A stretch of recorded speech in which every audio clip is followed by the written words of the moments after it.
What's going on, guys? Welcome back to another episode of the Heavyweight Nation podcast. Today, we have a very special guest. We got 2019 NCAA champ. We got Drew Foster from University of Northern Iowa. Drew, how you doing today? Good, yourself? Man, doing good. A little bit of late night video, but nothing we can't Yeah, handle over here. We're excited to get you on. for sure. I'm happy to be on. Excited, man. So, obviously, gonna talk a little bit about where it began. So, who was somebody super influential in your wrestling career, and how did your career get started? I I'd probably say my dad as the first person. He got me going to practices back in Burlington, Iowa. Um, and right away, I had a lot of success right away. That's probably why I liked it, right? As a kid, I think. Um, so I was really just going to hang out with my friends. Um, and then I was having success with it. So it was really enjoyable. My dad, that was like one of our like big times together, was driving into town to go to wrestling practice and then the drive back, obviously. So I'd say my dad is probably the biggest starting piece to my wrestling career. Yeah. So obviously you're from Iowa. So growing up, were you a UNI fan or were you a Hawkeye fan? So I was an Iowa fan. I lived like an hour away from Iowa City. So it was pretty much everyone from Burlington, Southeast Iowa liked the Hawkeyes. They still do. UNI doesn't get as much love down there. But truthfully, I didn't really know much about UNI until like my senior year when I started getting recruited. Mhm. And I was able to like just look into the results. And then Joe Colon was really having a crazy good year that year. So being able to see him at the Midlands, Penn Ramos, and that kind of like put them on the map. Yeah, 100%. So obviously, talk a little bit about what high school was like for you. So you end up at UNI. So what was those 4 years like for you in high school? So high school, I started high school at like I was about 110 pounds, right? So I started wrestling at 112. I wasn't a state qualifier my freshman year, and then the next year ended up getting third place, and the following year was seventh, and then I finished my high school career getting second my senior year to one of my teammates to be in Jacob Holschlag. He was one of my UNI teammates.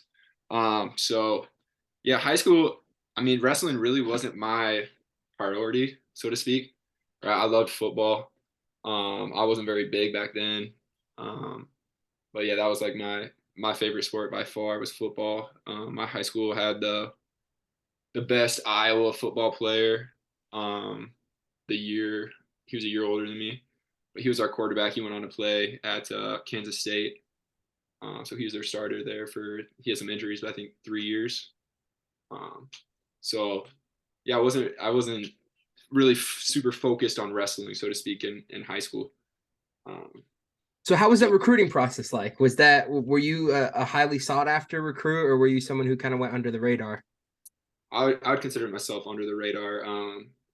I had some D3 offers, and then as far as Division 1, I took two visits, one to Northern Illinois and one to UNI, um, and both like the basically what I was a preferred walk on. So my Mhm. connection with UNI was I had a club wrestling coach who wrestled at UNI, and he was an All American, Jason Payne, and he's from the same hometown as Coach Randy Pugh, which is like 30 minutes away from my hometown, and so there's a connection there, and that's kind of what started the recruiting process for me. And so yeah, that's I remember going on my visits, and my truthfully, my parents did not want me to go to UNI. But my big thing was if I was going to end up wrestling in college, I wanted to give myself a shot at Division 1. Um, Not to just say I did it, but more so to just see where I was at. And so that's at the end of the day, I ended up going to UNI. Yeah. And obviously, UNI has been pretty successful for you. Oh So yeah. talk a little bit about your first year at UNI. What was that kind of like for you, that transition from high school to D1 college wrestling?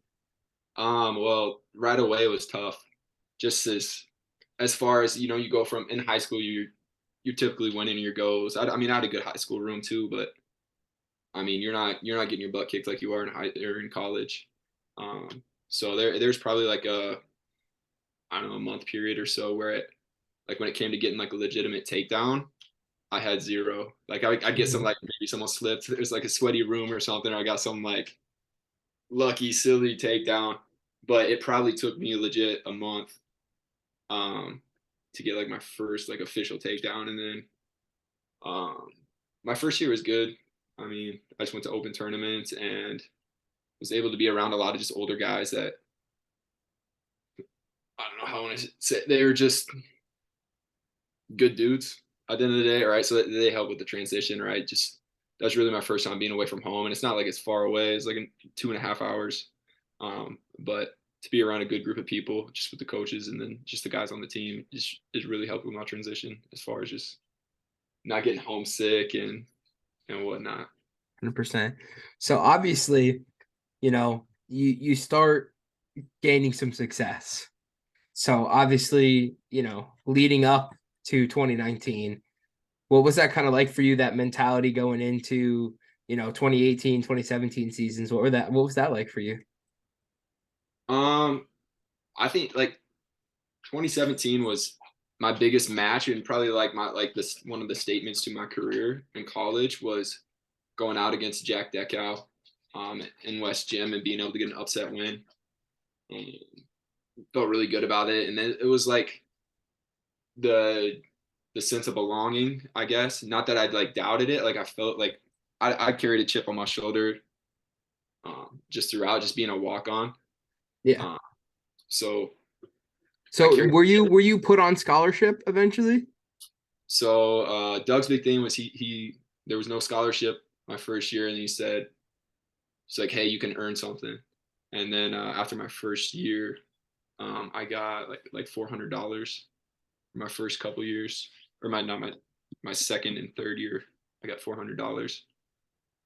So not much, but that was probably one of my more proud moments in college. Is a little bit of validation too. It was like, hey, you put the work in, you earn a college scholarship. Like I know it's only $400, but that was something I was very proud of. Um, Yeah. And then, so in the summer of 2018, in your opinion, was there something different that you did that really changed how 2019 went for you? I would say, well, just the mindset change. So like All American in 17, and then in 18, I was so like just consumed with like how to compete, and like I was more results based than effort based, if that makes sense, right? So like I could go win a match and like just be disappointed in myself, right? And like I don't necessarily agree with that. Like it's college wrestling, right? It's tough. Everyone's tough. You should have respect for everybody. Like, and it's not always going to be your day, right? And it could be someone's best day. And so 2018, I didn't have the best. I had a good season, but I didn't have the best postseason, which was tough. And then going into 2019, I think the focus changed. I know me and Josh Albert talked about it. Just we're more focused on just the effort and how we went about our day to day. And right, you can talk about like a legacy within the program. Like that was kind of already somewhat submitted, um, just based on who we were and how we interacted with people. Um, so just being able to focus on just the effort day to day, I think helped make, I don't know, the moments not so big.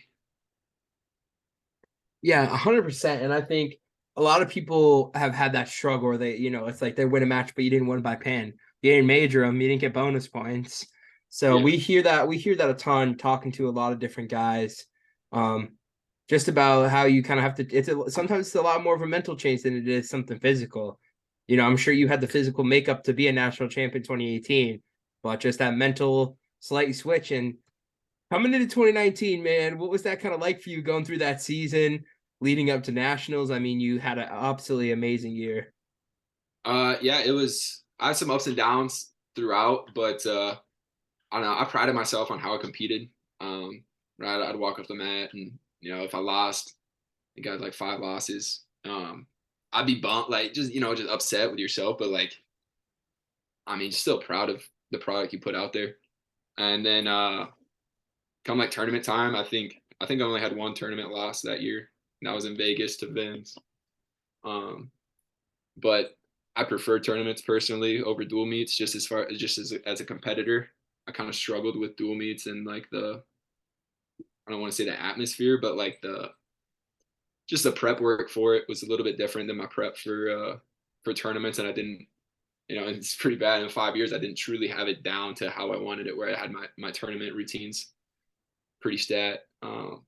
So I remember, and this going into the what the national tournament week, right? Big 12's got done, and we're waiting for the brackets on the NCAA site. And all my roommates, they were former wrestlers, but they were done competing at that point. So they're all like watching it, and they're seeing like the bracket layout. And I'm not back home from West Gym yet, and they start blowing up my phone like, dude, you're in the final for sure, like, stuff like that. Just looking at the bracket and just seeing the layout of that. Do you think the bracket helped your tournament? I think I was on, man. Like, I think bracket definitely like will help, but just like matchups is a thing too. I know style matchups, yeah. Yeah, like Zavatsky was a 3 seed, I was a 6, and Zavatsky beat me the first time we ever wrestled back in like 2016, and then I beat him all the other times, and I'd beaten him twice that year already, and he's a good guy, and I don't know how many losses he had that year, but I think I gave him 3 of them, but just like stylistically or matchup wise, it was just in favor of me, and that's like no jab at him or anything like that, but that's just the way it worked out. So like seeing that, I don't know, just like looking at the brackets and like kind of playing my route out in my head, kind of gave me some confidence. Mm-hmm. So obviously, being the 6th seed, it's a good spot. We've seen a lot of guys go and at the 6th seed and end up winning the whole thing. So talk a little about you get to the finals, man, and what that was like for you and being able to get a win in the national finals, and kind of what were your thoughts after the match? Yo, that was sweet. Just I think the best thing, right? Because I like kind of like I feel like I blacked out in the moment. Like I have to like watch it to like remember everything. But I think the best thing is just like the people that I love, and like friends, family, teammates, old coaches, like people I came in contact with along the way. The amount of outreach I got afterwards, and just like people's reactions. I think that's what meant the most to me. Like obviously you want to win, and that's like a dream you chase, but like once you see how that like impacted other people, like, and created some feelings for them, I think that was the best part of that moment. Just, I mean, I get people are sending me videos of them crying and stuff. I'm like, I haven't seen you in like 6 years. Yeah. It was pretty cool. 100%. So obviously, when was the last national champ before you for you and I? Tony Davis back in 2000. Okay. So a nice 19-year gap you were able to fill. So obviously there's a guy at UNI right now who's trying to be the next. We've talked to Parker at this point 2 or 3 times already, and we know he looks up to you a ton. And I know he's on a quest next season to solidify himself as put his name on the wall. So Yeah. talk a little bit about having him in that room, and have you got the chance to kind of roll with him a little bit, and kind of do you think he has the makings of a national champ? Oh, he for sure has the makings. That dude, he's very talented, and the work he puts into it matches in other lines. So just seeing the success that he has is not surprising at all. Like if you could have a camera go follow him around, you'd be like, wow, how's this guy not a champ yet?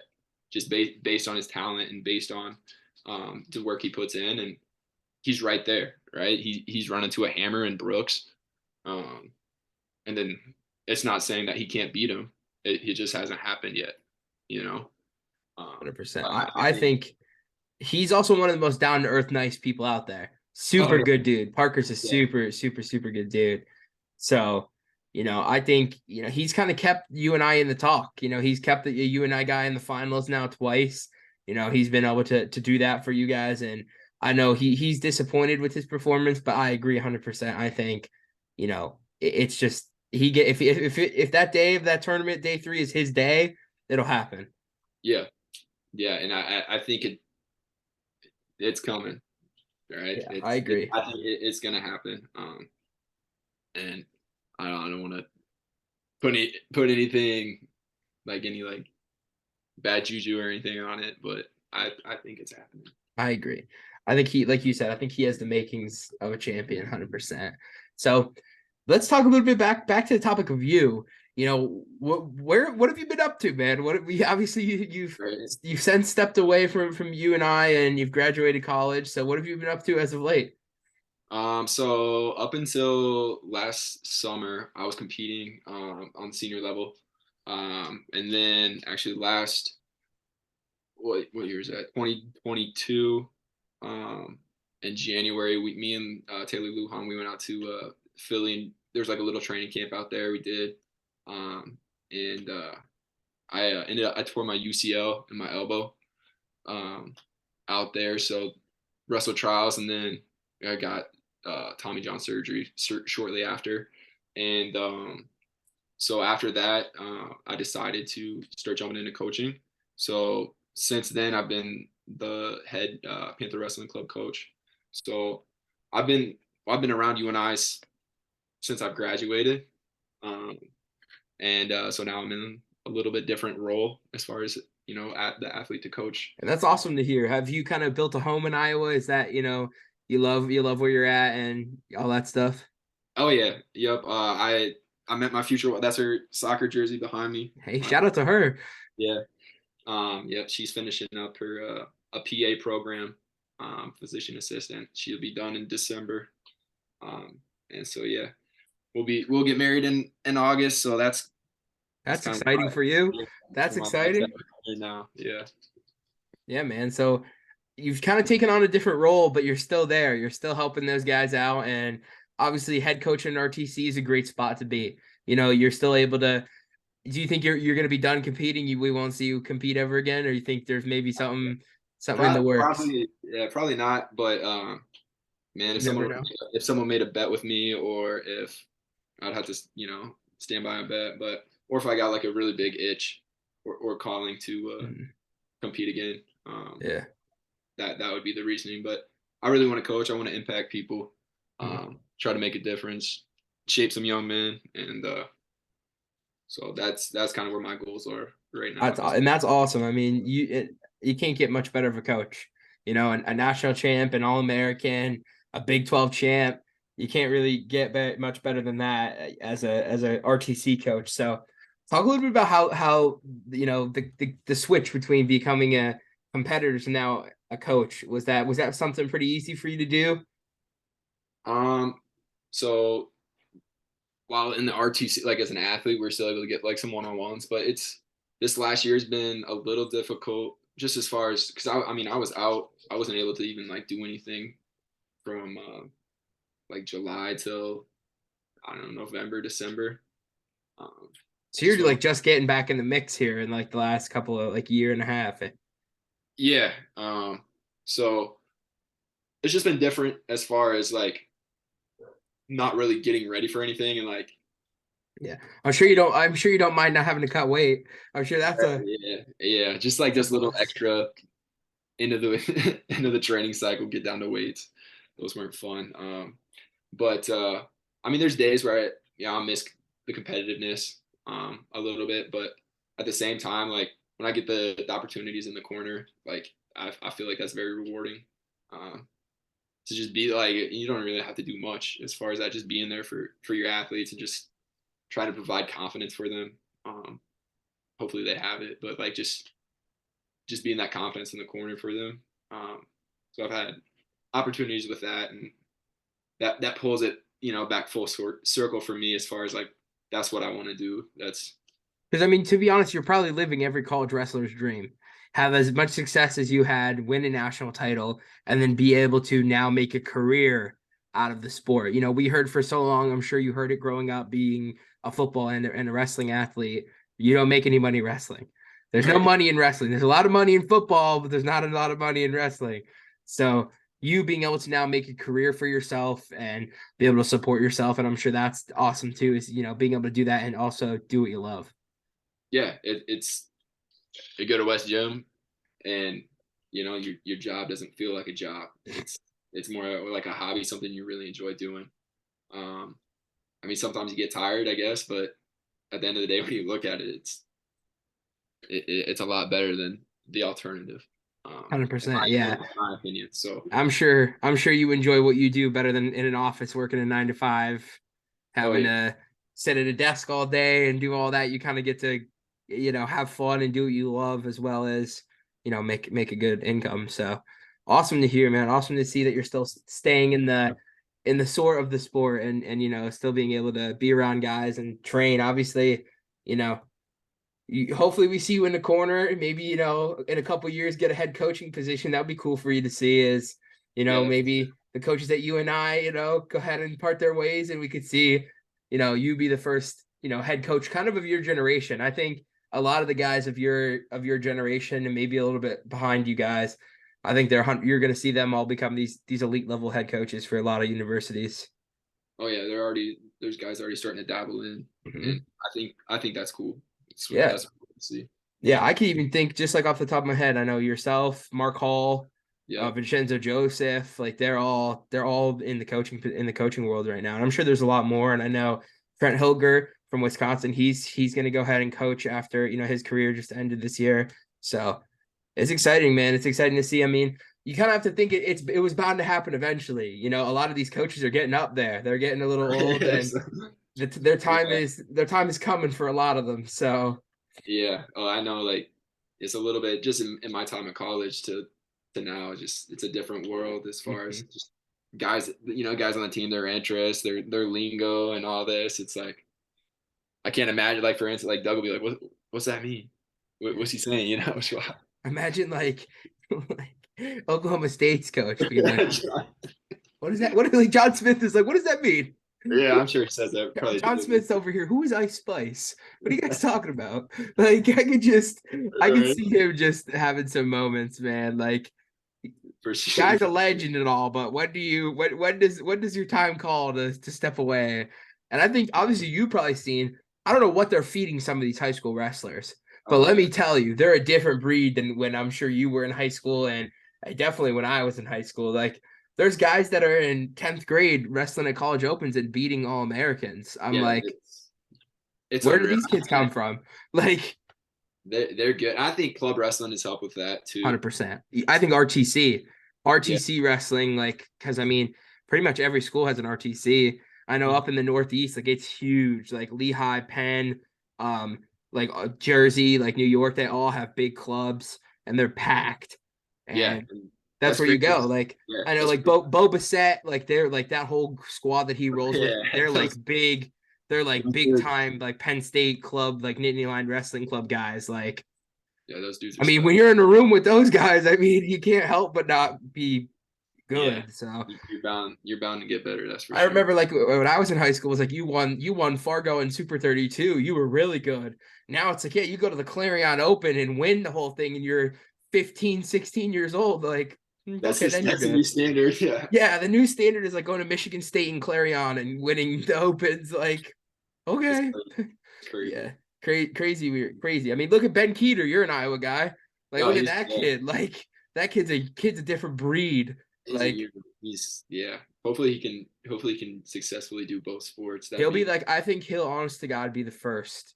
Like, we've seen a lot of guys try, and it seems like football kind of takes over a little bit towards. I'm excited to see him and Jimmy Mullen from Jersey. I know yeah. he's Virginia Tech double commit.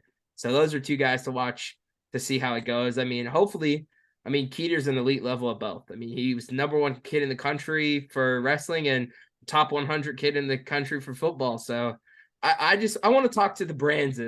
I want to know how they got him compared to like Nick Saban. Like, how do you like deal with like, because it's like, you think about it, when you're a dual sport athlete like that, you're not fighting just other wrestling schools. You're Oh yeah. fighting LSU, Alabama, Georgia. Like, he had all those Power Five offers. It's like, what did they give him that Alabama couldn't? That's what I want to know. Like, I mean, unless wrestling was that big to him, I mean, we're gonna sit down and have an interview with him tomorrow. So I definitely want to get to the You gotta bottom of ask some of him. this. I want to get to the bottom of some of this and like how you say no to Nick Saban. Like, let's be real. I think any college football, any high school football player, if Nick Saban is sitting in your living room, you're probably gonna do whatever he says. Like, Yep, I'm there. crazy, crazy. So, got some fun questions to ask you. Kind of let the fans get to know you on a little bit of a personal level. Yeah. So, what is your favorite song at the moment? Favorite song out right now? One's you're jamming to right now. Oh shoot. I don't know. I think with the guys on the team, we kind of got the lowdown by Lil Baby, the clap going, in some workouts. So that might be the number one That's the right number one now. right now. Okay, okay. Yeah. So, when you were competing, were you a guy that cut some good weight? In high school, I did 1 year. Other than that, No. I'd oh let's see. There's practices. I wrestled 184. There's practices I'd leave at like 182. Oh Um, wow. So I'd you weren't lose like yeah, I'd lose like 8 to 10 pounds of practice. that So dog I know. trying to get in the camera. They want all the attention. Yeah, he wants the fame. So, what was your go-to cheat meal? You don't got to step on the scale. You weren't worried about making weight. What was something that you were like, damn, I feel like shit after I eat this, but it's so good. Well, I probably had too many cheat meals. It could have been anywhere from like Asian Zing, B Dubs, to sometimes I go get the 2 cheeseburger meal at McDonald's, and then You think sometimes you had too many cheat meals? You said and then sometimes I go to Taco Bell and get like a loaded grillers back when they have them. that was your cheat meal, just some fast food. Just some fast food. Yep. Yeah, I probably had too many cheat meals, honestly. But Hey, don't you ever won a tell me. national title, so you Ocho Cinco'd the hell out of I know, I nationals. know. That's Like, like a joke. That's a joke with my roommates a little bit. Is they compare me to that, which probably isn't the best, but why there not? might be some facts to it, some Just science. some slight facts, just a little bit, you know.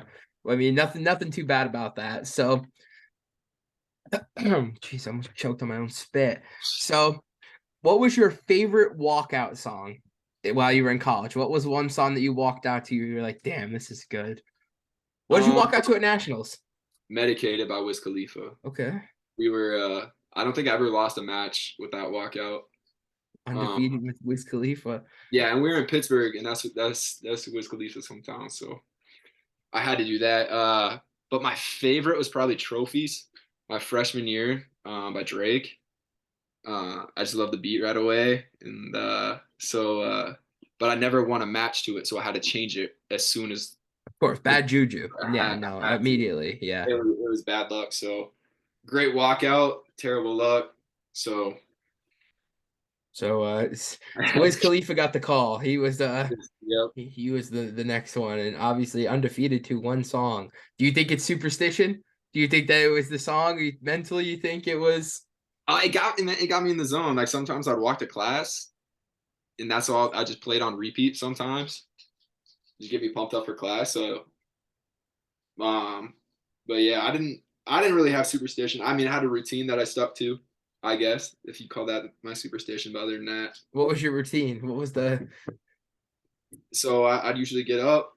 Well, I guess before my match routines, I'd get up a little bit before, and usually Luhan would be moving around, and I just get up and do some stretches, just some simple stretches, and then I just sit down for probably like the next 20 minutes or so, and then I had like a little jog, skip, get my feet moving, try to feel fast before I went out. I mean, and truthfully, if going into tournaments, I had to cold tub a lot, right? My big thing was a lot of my confidence came from how my legs felt.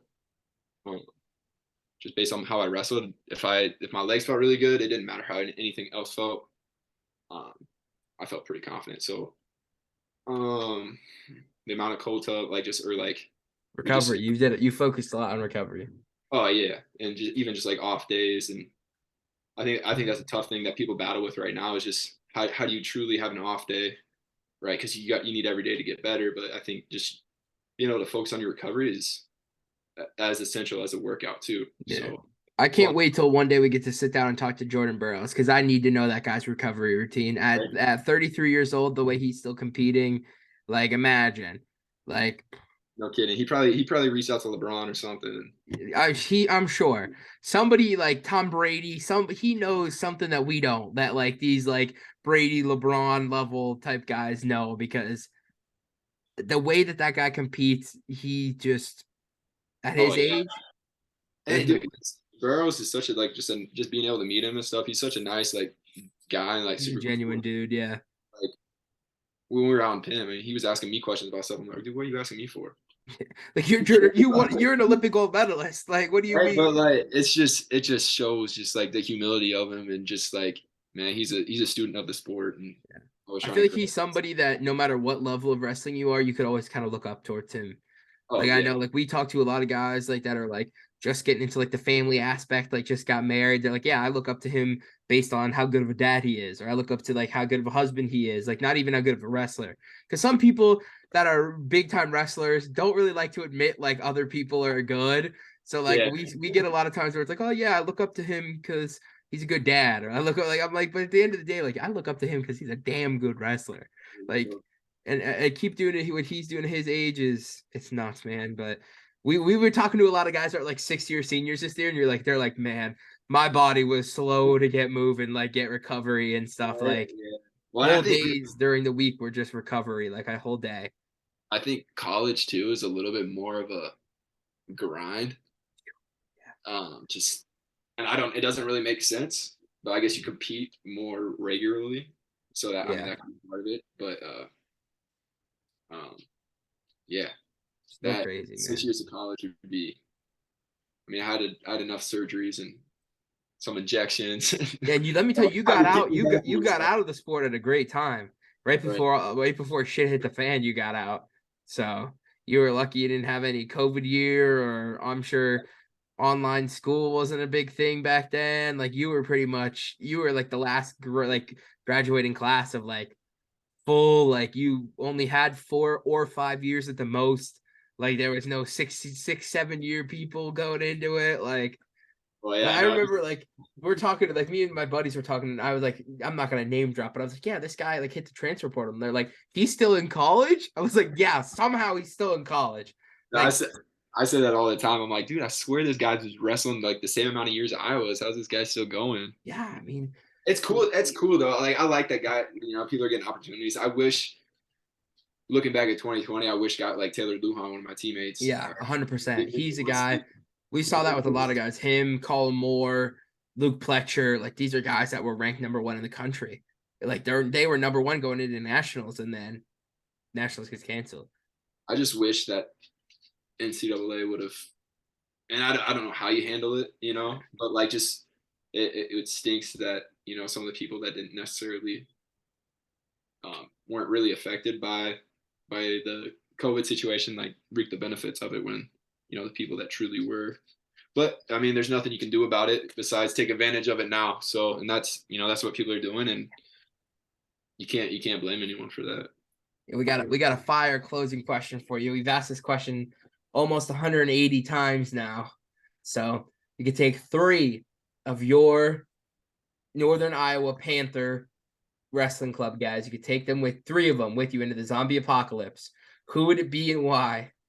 Oh, right now, just Mhm. anyone associated, 3 of your athletes. Yep, 3 of or your just at the guys. athletes. Yeah, 3 of your athletes. Hmm. Who's the coach bringing with them? Um. Shoot. Let me think. This is gonna be tough. Gosh. Uh. Trying to think. Probably Evan Yant is one. It'd be Austin Yant's little brother. He hunts all the time. He's an outdoorsman. Gotta take some of these people. I probably gotta zombie apocalypse. Because what if they get like taken or something, right? So I might have like someone that like is like slow or maybe a little like not super Yeah, bright. I gotta don't know. think about this here. Tito for sure. Who else? Who's like a good. I might have to take. I'll tell you this. Usually people that answer this question, they pick the guys that are absolute nutcases, the guys that are hunters, and anything but a heavyweight, because there's no way you're keeping him fed. Oh, that's true. I'm gonna be a person that needs fed, so I'll probably need like a lot. I might take Baby G, our 125, Kyle Goldhofer. He's like an army guy too. Or like big into guns and stuff. But he's small too, so if anything goes south. Good take there. Yeah. So Tito, Baby G, and then I do believe Parker took Baby G as well. Yeah, Baby G has been they live together. Yeah. Think. I might have to take Carson, just for this kid is like hilarious. Carson Babcock. I don't know how many duels he wrestled. I think he filled in at 174 against Wyoming. I know he wrestled. I'm blanking on the Wyoming guy's name. He's a good wrestler too. He's Wyoming 74. I think. Hastings. Yeah. Hastings. Yeah. Pretty good, and they had a good little scrap. But yeah, so I'll probably take Carson. He's a funny guy. I mean, and if you got to take someone out, right? He's like an easy guy. You can probably just you get annoyed with him trying to crack jokes at you. You could just throw him to the zombies too, and Good team there, man. Good team. Yeah. We've been hearing a lot of people bring guys as a distraction for the zombies. Like, usually that's where the heavyweight comes in. It's like, yeah, make him do all the heavy lifting, then pop him in the back of the kneecap and run away. I was like, man, that's cold. You come on the Heavyweight Nation podcast and you're dissing the heavyweights. I should just cut you off there. But no, it's a good team. Good choices. Smart decisions, I think.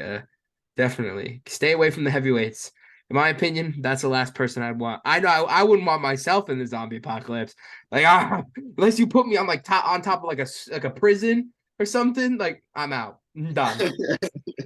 Lock my door at my house and I'll just sit here and just whatever happens. Yeah. It's not happening, man. But we're happy we got to sit down and talk to you, man. Definitely, we're excited to see the future. Hopefully one day we see you in a nice suit and tie, head coaching at a big time university. I think we'd be excited for that. Good luck at your wedding. I'm sure everything will go well. Congratulations to you. But yeah, it's been a great episode. Great getting catch up for you. And again, Parker Keckheisen, man. Let's hope. I think he's got the makings, man. It's his time to shine soon. So for sure, it's coming. 100%. It's been another episode of the Heavyweight Nation podcast. We'll see you guys later.